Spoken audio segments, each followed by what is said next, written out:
Hello learners, this is Unit 15 of the course MGPE 14, in which we shall be discussing Gram Swaraj and ecological development. I'm Professor Shubhangi Vaidya from the Indira Gandhi National Open University. Let's try and understand the aims and objectives of this particular lecture. So we shall first begin by trying to understand the concept and the significance of Gram Swaraj as articulated by Mahatma Gandhi. We will also discuss Gram Swaraj in terms of its relation to nature and sustainability. And lastly, we shall try and understand the importance of village self-sufficiency and self-reliance, particularly with respect to the contemporary context. Gandhi's famous quote is, "To serve our villages is to establish Swaraj. Everything else is but an idle dream."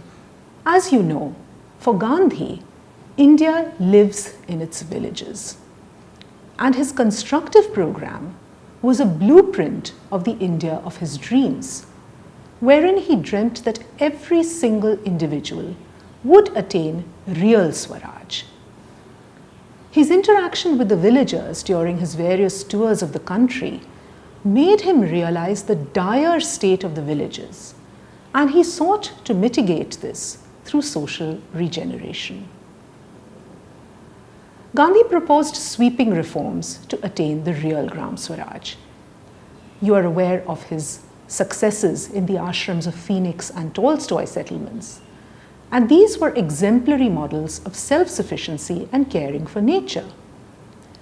And these experiments of his with community life, in which people in these settlements were engaged in all kinds of work, doing manual labor, cooking, tending to agriculture, developing the skills through various arts and crafts, these were extremely successful experiments. And he wanted these experiments to be repeated in the Indian context so that his vision of Gram Swaraj would become a reality. Before we discuss his concept of Gram Swaraj further, let's try and contextualize the condition of village India under British rule. Gandhi observed that people in the villages lived a miserable life in miserable conditions. Poverty, lack of awareness, starvation, lack of sanitation, and diseases were rampant. The colonial rule greatly altered the self-sufficient nature of villages, and as you know, natural resources were thoroughly exploited to satiate the wants of the empire at the cost of local industry, local handicrafts, and so on and so forth. There was widespread destruction of village life and culture. Also, large-scale migration to towns and cities in search of employment further made the conditions of villages more and more miserable. Traditional customs and ways of life were disturbed.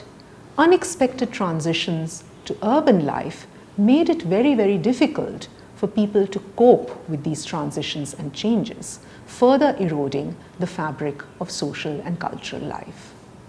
Let's try and understand Gandhi's vision of the ideal village and how this is related or how this is connected with environmental and ecological concepts. Now, Gandhi understood very well the incalculable harm that the colonial rule had done to rural India, and he wanted to revitalize village life through his constructive program.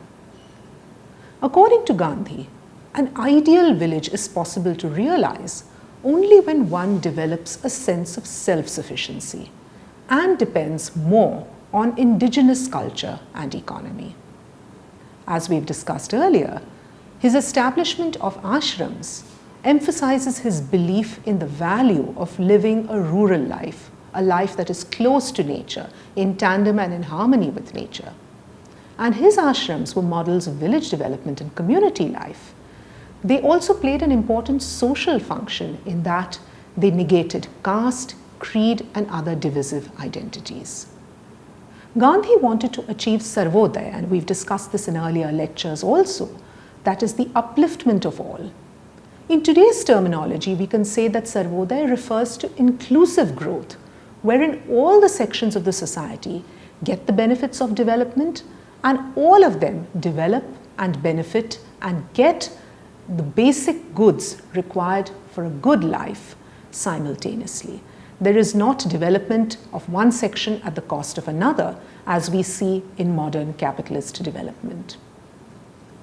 Village republic, self-rule by the villagers, living with dignity, freedom, and a sense of national pride.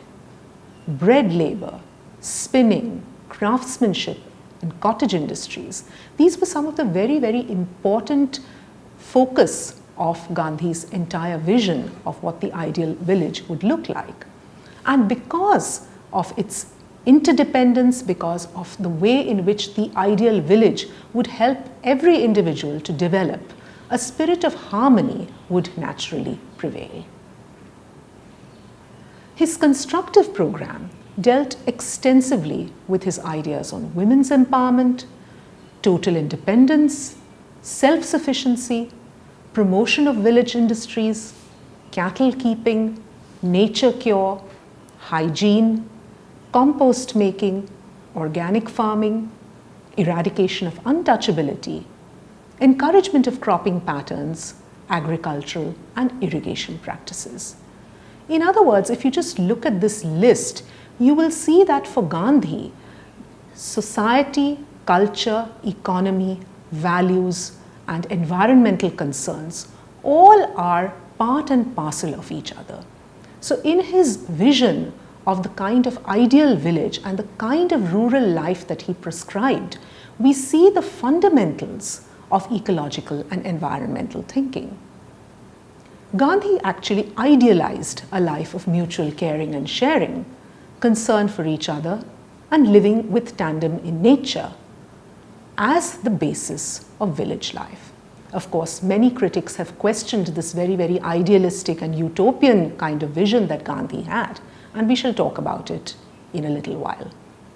Gandhi envisaged villages with excellent sanitation, cottages built with local materials, clean, well-maintained streets, wells, community centers, educational facilities, khadi weaving, places of worship for all, dispute resolution by panchayats.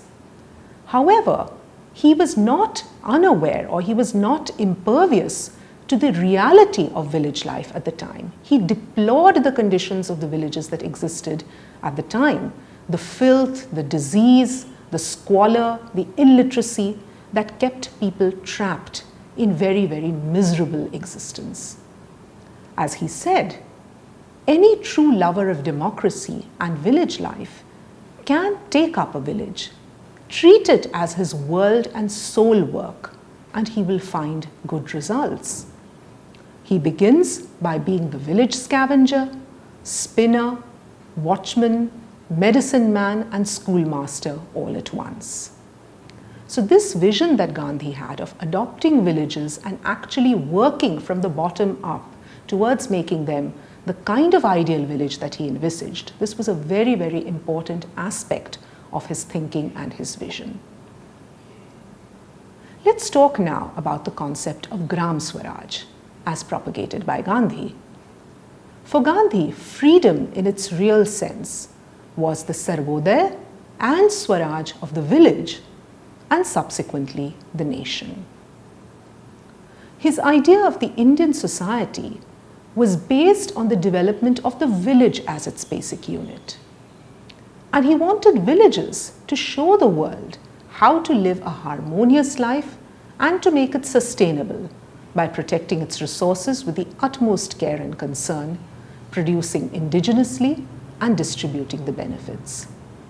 Let us look at his principles of Gram Swaraj. The basic principles of Gram Swaraj, which you have already read about earlier and have been discussed in earlier lectures, include the supremacy of man, full employment, body labor, equality, trusteeship, decentralization, Swadeshi, self-sufficiency, cooperation, satyagraha, equality of religions, Panchayati Raj, and Nai Talim, which was Gandhi's vision of an education which integrated the qualities of mind, body, and heart. Koshu and Mulakattu basically discuss Gandhi's vision of Gram Swaraj. To quote them, from a close study of his thoughts, one would conclude that he would have liked the governance in villages to be bottom-up and not top-down, self-defined and not stranger-defined, to produce basic goods and not non-basic goods, fulfill basic needs and not luxury needs. Products should have use values and not exchange values. Production should be need-oriented and not greed-oriented. Production should be by masses and not mass production. And the approach should be pluralist and not singularist. Unquote. Reflecting upon this very, very profound paragraph, we can see that the kind of developmental pathways that are currently being followed are in a sense a complete contradiction of the kind of vision that Gandhi had in mind, a vision that would ultimately promote sustainability, that would promote self-governance, that would promote self-sufficiency and self-reliance. According to Gandhi, and I quote, "Independence must begin at the bottom. It follows, therefore, that every village has to be self-sustained and capable of managing its affairs. The government of the village will be conducted by the panchayat. These will have all the authority and jurisdiction required. The greater the power of the panchayats, the better for the people." If we would see our dream of Panchayat Raj, that is, true democracy realized, we would regard the humblest and lowest Indian as being equally the ruler of India with the tallest in the land. Another extremely profound quote, which basically placed the smallest, the least, the most ordinary individual at the center of the democratic experiment that India was going to embark upon. Another very, very interesting and important quote on Gram Swaraj from Navjivan. "We worked in a wrong way. We did all our work in cities and formulated all our schemes keeping cities in view. We stayed away from village folk. Hence, they have so far regarded their privations as the result of divine wrath and could think of no other causes. Institutions of public service should be located among the people, be partners of their joys and sorrows, and render service by spreading knowledge among them." Unquote. How very true and how very resonant this is in the context of the kind of urban-rural divides that we see in our society today. Despite this extremely broad and profound vision of Gandhi, we find unfortunately that there were certain shortcomings which prevented its adequate realization. We see that his ideas really did not find enough leadership at the local level.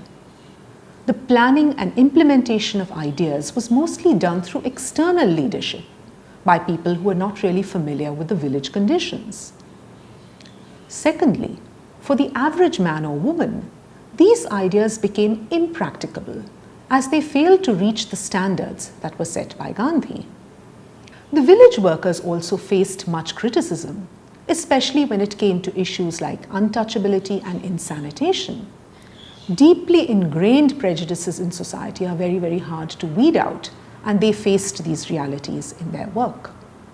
Mark Thompson remarks that Gandhi and his co-workers had preconceived notions of the conditions prevailing in the villages and the work to be done.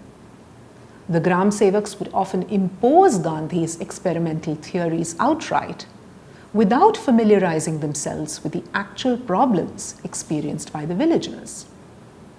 And by adopting an attitude of superiority in their dealings with the villagers, many Gram Sevaks merely succeeded in alienating the people that they were sent to serve. Now, this criticism applies very, very aptly to many developmental plans and projects which adopt an approach by the workers that they know what is best and really don't take on board the views or the experiences of the people who they are supposed to be working with. We find that the workers themselves became dissatisfied and disgruntled with the high expectations that were imposed on them. And very importantly, the scheme did not receive the necessary support and backing from the Congress, particularly in the post-independence period, and thus failed to take off in a big way. We all know that in the post-independence era, the path of development that India actually took upon itself was a very industry-heavy one, and thus it completely went contrary to the village-centered developmental pathway that Gandhi had advocated and that Gandhi believed in so deeply. Let's conclude this discussion by trying and understanding and contextualizing Gandhi's vision of Gram Swaraj in the present context, particularly from an environmental and ecological perspective. We find that despite the failure of his vision of Gram Swaraj to take off in a very big way in independent India, from an environmental perspective, its relevance and utility is something that has great bearing and that has immense relevance. Current discourses on environment and sustainability emphasize many of the values and principles that Gandhi articulated nearly a century ago. So it is always said that Gandhi was a man way ahead of his time, somebody who anticipated many of the problems, many of the issues that have become in vogue now, that are so popular, that are so much discussed in the present times. His philosophy of Antyodaya, which is the welfare of the weakest, leading to Sarvodaya, which is the welfare of all, according to Khoshu and Mulakattu, it is central to all anti-poverty and land rehabilitation schemes, which are based on combinations of healthy cropland, grassland, woodland, agriculture, animal husbandry, fishery, forestry, and combinations of these. So we find that most of the contemporary development debates or alternate development debates, most of the contemporary planning and most of the contemporary policies on environmentally sound development actually, in a sense, encompass many of these notions that Gandhi had articulated way back. Gandhi's ideas on village, Gram Swaraj, and his views against excessive use of machinery deserve reflection in the contemporary times, when the world is facing environmental degradation on an unparalleled scale. What he suggested was once taken as primitivism. Many people critiqued him for being anti-technology, for wanting to take civilization back into some primitive era when machines and technology were very, very underdeveloped. However, this is a misreading of his vision. It is being widely recognized all over that his views have an immense value in terms of pursuing sustainable livelihoods, living standards, and an organized way of life. Thank you.